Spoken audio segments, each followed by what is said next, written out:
Go. Alright lads, BSBI here, Big Sip Beer Review. And it's day 21 on the Tiny Rebel Beer Advent Calendar. I haven't got my bucket hat on, I've got my Christmas hat on, because I just broke up for Christmas. Oh yeah! Got it. We've got a bottle of AU vodka, but that's Scotty Gilks. Give me the money here. Do it! Don't know what I'm on about. Let's open number 21. You drunk or No, I've had one beer.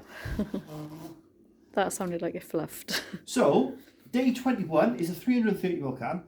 We've got a Raspberry Ripple white chocolate cherry cake. White chocolate. It's a Raspberry Ripple and white chocolate cheesecake. 4.8%. That sounds nice, but probably minging. Eye, nose and taste see the style. And the style says Raspberry Ripple white chocolate cheesecake. 4.5%. Nice. So, yeah, that is day 21. We'll enjoy that one after.